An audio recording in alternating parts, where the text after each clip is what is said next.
മലയാളികളുടെ ഇഷ്ടവിഭവമായ മീൻകറിയാണ് നമ്മൾ ഇന്നിവിടെ തയ്യാറാക്കാൻ പോകുന്നത്. അപ്പം welcome back to my channel Lisamma's food and tips. അപ്പോൾ ലിസാമാസ് ഫുഡ് ആൻഡ് ടിപ്സ് ആദ്യമായിട്ടാണ് നിങ്ങൾ കാണുന്നതെങ്കിൽ ലൈക്ക് ചെയ്യാനും ഷെയർ ചെയ്യാനും സബ്സ്ക്രൈബ് ചെയ്യാനും മറക്കരുത്. സബ്സ്ക്രൈബ് ചെയ്യുമ്പോൾ തൊട്ടടുത്തൊരു ചെറിയ ബെല്ലൈക്കൺ ഉണ്ട്, അതും കൂടി ഒന്ന് എനേബിൾ ചെയ്ത് വെക്കുവാണെങ്കിൽ ഞാനിടുന്ന എല്ലാ വീഡിയോസും നിങ്ങൾക്ക് അപ്പോൾ നോട്ടിഫിക്കേഷനായിട്ട് ലഭിക്കുന്നതായിരിക്കും. അപ്പോൾ നമുക്ക് വേഗം വീഡിയോയിലേക്ക് പോയാലോ. നമ്മൾ ഇന്നൊരു വറ്റക്കറിയാണ് ഉണ്ടാക്കാൻ പോകുന്നത്. അത് ഏകദേശം ഞാനൊരു 3/4 കിലോ വറ്റ നല്ലതായിട്ട് വൃത്തിയായിട്ട് കഴുകി എടുത്തു വെച്ചിട്ടുണ്ട്. പിന്നെ നമുക്ക് ആവശ്യമായിട്ടുള്ളതെന്ന് പറഞ്ഞാൽ ഇഞ്ചി, വെളുത്തുള്ളി, കറിവേപ്പില, പുളിയൊക്കെയാണ്. അപ്പോൾ ഞാൻ 1 കുടം വെളുത്തുള്ളി എടുത്തിട്ടുണ്ട്. കറിവേപ്പില നമുക്ക് ആവശ്യമുള്ള അത്രയും എടുക്കാം. അത്യാവശ്യം വലുപ്പമുള്ള ഇഞ്ചി, ഇതെല്ലാം ഞാൻ ചെറുതായിട്ട് കൊത്തി അരിഞ്ഞ് വെച്ചിരിക്കുന്നതാണ്. പിന്നെ പുളി എടുത്തിട്ടുണ്ട്. പുളി ഞാൻ ഒരുപാട് എടുത്തില്ല, ഇത് നല്ല പുളിയുള്ളതാണ്, അതുകൊണ്ട് ഒരു 4 കഷ്ണം എടുത്തിട്ടുണ്ട്. അപ്പോൾ നമുക്ക് പുളിവെള്ളത്തോട് ഇട്ട് വേണമെങ്കിൽ നമുക്ക് ചെയ്യാം, ഞാനിപ്പോൾ അങ്ങനെ ചെയ്യുന്നില്ല. പിന്നെ നമുക്ക് കുറച്ച് മസാലയൊന്ന് മിക്സിയിലൊന്ന് അരച്ചെടുക്കണം. അതിന് മിക്സിയുടെ ചെറിയ ജാർ എടുത്തിട്ടുണ്ട്. അതിലേക്ക് ഒരു 1.5 സ്പൂണ് നല്ല എരിവുള്ള മുളക് പൊടി, പിന്നെ നമുക്ക് ഒരു 1.5 സ്പൂണ് കാശ്മീരി മുളക് പൊടിയും കൂടെ വേണം, പിന്നെ ഒരു 1/2 സ്പൂണ് മഞ്ഞൾപ്പൊടി. ഇതെല്ലാം കൂടി ഇട്ട് കഴിഞ്ഞതിന് ശേഷം ഒരു 1/4 ഗ്ലാസ് വെള്ളം കൂടി ഒഴിച്ച് കഴിഞ്ഞ് നമുക്ക് നന്നായിട്ടൊന്ന് മിക്സ് ചെയ്തെടുക്കാം. അപ്പം വെള്ളം നമുക്ക് അരയ്ക്കാൻ ആവശ്യത്തിനുള്ള വെള്ളം നമുക്ക് ഒഴിച്ചു കൊടുക്കാവുന്നതാണ്. വെള്ളം ഒഴിച്ചതിന് ശേഷം ഒന്ന് കറക്കിയതിന് ശേഷം നന്നായിട്ട് പേസ്റ്റ് രൂപത്തിലൊന്ന് നമുക്ക് മിക്സ് ചെയ്ത് എടുക്കണം, അതായത് ഒന്ന് അരച്ചെടുക്കണം. അതായത് അന്നേരമാണ് നമ്മുടെ കറിക്ക് നല്ല ഒരു കൊഴുപ്പ് കിട്ടുന്നത് കേട്ടോ. ഇപ്പോൾ ഇനിയിപ്പോൾ ഞാൻ ഇതിലേക്ക് ഇഞ്ചിയും വെളുത്തുള്ളിയും ഒന്നും അരയ്ക്കുന്നില്ല, അങ്ങനെ അരച്ചാലും നല്ല ടേസ്റ്റ് തന്നെയാണ്. ഇതിപ്പോൾ ഇന്ന് ഞാൻ ഉണ്ടാക്കാൻ പോകുന്നത് എന്താ പറയുന്നത്, നല്ലതായിട്ട് മുളക് പൊടി മഞ്ഞൾപ്പൊടിയും നല്ലതായിട്ടൊന്ന് അരച്ച് എടുത്ത് ഉണ്ടാക്കുന്നതാണ്.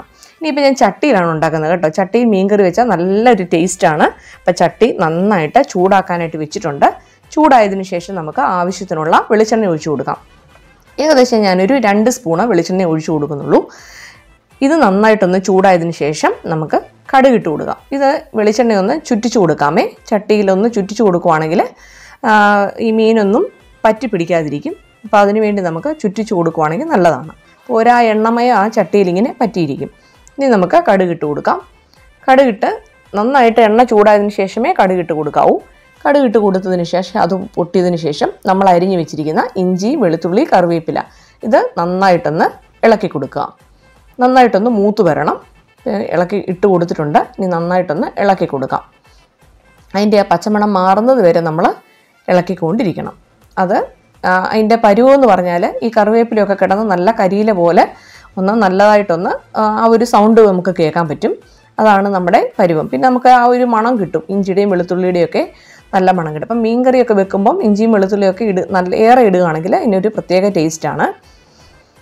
ഇപ്പോൾ അത് ഏകദേശം ഒന്ന് വാടി വന്നിട്ടുണ്ട്. ഇത് പോരാ, നമുക്ക് നന്നായിട്ടൊന്ന് മൂത്ത് തന്നെ കിട്ടണം. നന്നായിട്ടൊന്ന് ഇളക്കി യോജിപ്പിക്കണം. ഇപ്പം ഞാൻ ഹൈ ഫ്ലെയിമിൽ തന്നെയാണ് ഇട്ടിരിക്കുന്നത് കേട്ടോ. അപ്പോൾ ചൂട് കൂടുതലായിട്ടുണ്ടെങ്കിൽ നമുക്ക് മീഡിയം ഫ്ലെയിമിലോട്ടൊന്ന് ഇട്ട് കൊടുക്കാവുന്നതാണ്. ഇപ്പോൾ ഇത് ഏകദേശം ഒന്ന് ആയി വരുന്നുണ്ട്. നന്നായിട്ടൊന്ന് ഒരു 3-4 മിനിറ്റെങ്കിലും നമുക്ക് വേണം ഇതൊന്ന് മൂത്ത് കിട്ടാൻ വേണ്ടി. പ്രത്യേകിച്ച് ഈ ചട്ടി ഒന്ന് ചൂടായി കഴിഞ്ഞാൽ പിന്നെ വളരെ എളുപ്പമാണ് കേട്ടോ, നല്ല ടേസ്റ്റുമാണ്. ഇപ്പോൾ അതാ ഏകദേശം ഒന്ന് ആയി വരുന്നുണ്ട്. ഒന്നുകൂടെ ഒന്ന് ഇളക്കി കൊടുത്തതിന് ശേഷം നമുക്ക് ഈ അരപ്പ് ഇതിലേക്ക് ചേർത്ത് കൊടുക്കുകയാണ്. അപ്പം നല്ല പേസ്റ്റായിട്ട് നല്ല ഫൈനായിട്ട് അരഞ്ഞതാണ് കേട്ടോ, എങ്കിൽ മാത്രമേ നമ്മുടെ കറിക്ക് നല്ല കൊഴുപ്പ് കിട്ടത്തുള്ളൂ, അല്ലെങ്കിൽ ഇങ്ങനെ തരിതരിപ്പോട് കിടക്കും. അപ്പോൾ ഈ മസാലയൊക്കെ ഇനി നന്നായിട്ടൊന്ന് മൂത്ത് വരണം. മുളക് പൊടിയുടെ പച്ചമണമൊക്കെ ഒന്ന് മാറി വരണം.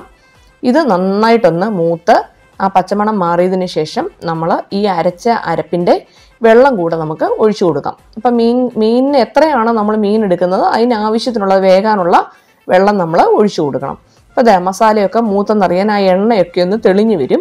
അപ്പോൾ ഈ സമയത്ത് നമുക്ക് ഈ മസാല വെള്ളം അങ്ങോട്ട് ചേർത്ത് കൊടുക്കാം.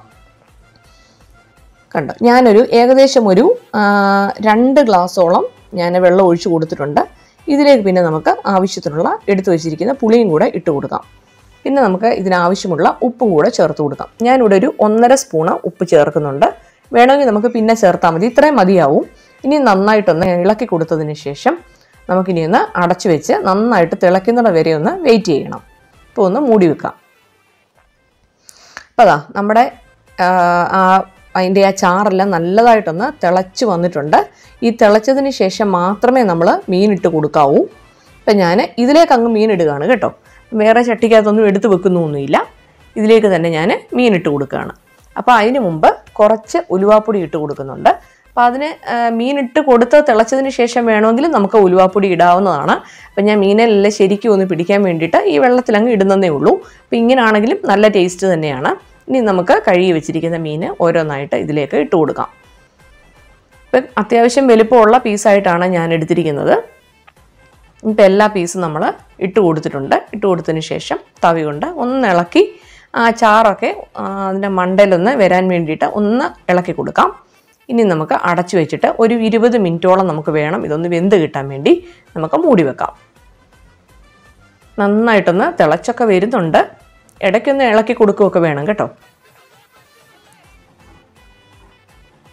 ഇപ്പം നമ്മുടെ ആ മീൻകറിയുടെ ആ മണമൊക്കെ വരുന്നുണ്ട്. നന്നായിട്ട് തിളച്ച് വന്നിട്ടുണ്ട്. ഇപ്പം ചാറ് എനിക്ക് കുറച്ചുകൂടെ ഒന്ന് പറ്റണം. ഇതിപ്പം ഏറെ ചാറുണ്ട്. അപ്പം കപ്പയുടെ കൂടെ ഒക്കെ കഴിക്കണമെങ്കിൽ കുറച്ച് ചാറ് വേണ്ടിയവർക്ക് ചാറ് അങ്ങനെയായിട്ട് എടുക്കാം. ഇപ്പം നമുക്ക് കുറച്ച് വെളിച്ചെണ്ണയും കൂടെ ഞാൻ ഒഴിച്ചു കൊടുക്കുന്നുണ്ട്. പച്ച വെളിച്ചെണ്ണയാണ് കേട്ടോ. ഇത് ഒഴിക്കുമ്പോഴാണ് പ്രത്യേക ഒരു ടേസ്റ്റ് നമുക്ക് വരുന്നത്. ഇപ്പം നമ്മുടെ മീനൊക്കെ ഏകദേശം വെന്ത് വന്നിട്ടുണ്ട്. അപ്പം ഇത്രയും ചാറ് വേണ്ടിയവർക്ക് എടുക്കാം. ഞാനിപ്പോൾ കുറച്ചുകൂടെ ഒന്ന് പറ്റിക്കുന്നുണ്ട്. അപ്പം നമ്മുടെ ടേസ്റ്റി ആയിട്ടുള്ള മീൻകറി ഇവിടെ റെഡി ആയിട്ടിരിക്കുകയാണ്. ഇത്രയും സംഭവമേ ഉള്ളൂ. ഇപ്പം വളരെ ടേസ്റ്റാണ്. നമ്മൾ മീൻകറിയൊക്കെ തലേ ദിവസം ഉണ്ടാക്കി വെക്കുവാണെങ്കിൽ പിറ്റേ ദിവസത്തേന് എടുക്കുമ്പോഴാണ് നല്ല ടേസ്റ്റ് ഉണ്ടാകുന്ന. മീനിലൊക്കെ പുളിയും ഇഞ്ചിയും ഉപ്പും ഒക്കെ നന്നായിട്ട് പിടിച്ചു വരുന്നത്. അപ്പം നമ്മുടെ കണ്ടോ തിളച്ചുകൊണ്ടിരിക്കുന്നത് കണ്ടോ. ഞാൻ സ്റ്റൗ ഓഫ് ചെയ്തിപ്പം ഇപ്പം നന്നായിട്ട് ആ തിള വന്നിട്ടുണ്ട്. ഇനിയിപ്പം നന്നായിട്ട് തണുത്ത ആറിയതിന് ശേഷം എടുക്കുമ്പോഴാണ് അതിൻ്റെ ആ ടേസ്റ്റ് ഉണ്ടാകുന്നത്. അപ്പം ഞാനിന്നിവിടെ നമ്മുടെ വാട്ടുകപ്പയെന്ന് പറയത്തില്ല, ഉണക്കകപ്പ, അതാണ് ഞാനിന്ന് വേവിച്ചിരിക്കുന്നത്. അപ്പോൾ അതിൻ്റെ കൂടെ കഴിക്കാൻ വേണ്ടിയിട്ടാണ്. അപ്പം നല്ല ടേസ്റ്റി ആയിട്ടുള്ള വറ്റക്കറി ഇവിടെ റെഡി ആയിട്ടുണ്ട്. അപ്പോൾ എല്ലാവർക്കും ഇഷ്ടമായില്ലേ? ഇപ്പം തന്നെ നിങ്ങൾ ലൈക്ക് ചെയ്യാനും ഷെയർ ചെയ്യാനും മറക്കരുത്. വീഡിയോ ഇഷ്ടപ്പെട്ടാൽ നിങ്ങൾ കമൻറ്റ് എഴുതി അറിയിക്കണം. അപ്പം വീണ്ടും പുതിയൊരു വീഡിയോയുമായിട്ട് വരുന്നതായിരിക്കും. അപ്പം ടിൽ ദെൻ ബൈ ബൈ.